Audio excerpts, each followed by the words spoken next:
चलो देखा आम आजिका ब्लॉक रे कोटिके आसचु तो ये देखु मो बापा ये कौन हाणुंट यहाँ कौन जापारे ये देखु यहाँ कौन यहाँ सारू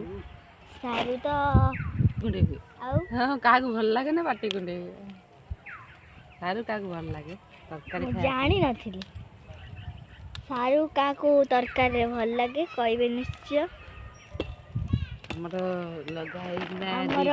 आमर लगाई पूरा ए माटी पकाई जो बिल पाखे आमर 2 किलो सारू लगाई 20 किलो सारू बाहर 2 किलो लगाई 20 किलो बाहर माने आपण भी लगातु आपण घर मन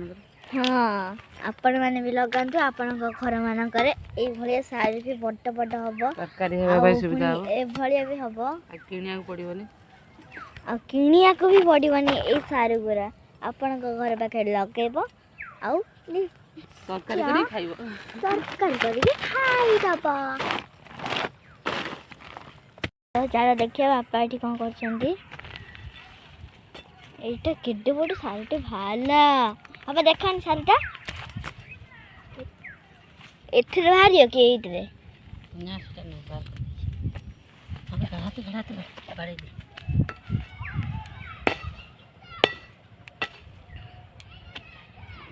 বড় পুরা দেখাচ্ছে এইটি দিব এইটি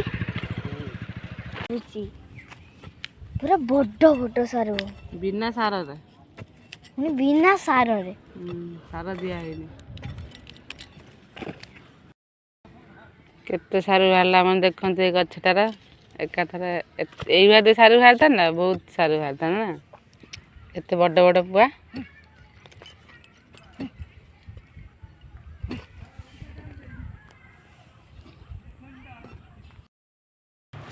देखु आमर सारू जो खोला आसला मो पु केमी रखी इटा दे साइज करके बड़ साइज पुआ ये छोट साइज पुआ तोलूँ या सारू क्या भल लगे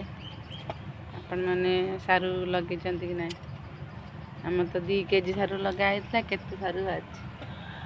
2 केजी सारू रे एतिकी सारू बाहर आपण मैंने सारू लगे कि ना चाष कर देखु बिना सार केमी सार दि जाए जिनस सब तो सार हो निजे बाड़े जदि आम बिना सार किसी जिनस कर खाइले आम देहपाई भल क्या पसंद बाड़े निजे या खाइबार पनीपरिया टे कहे आमको तो बहुत पसंद बाड़े या खाइबा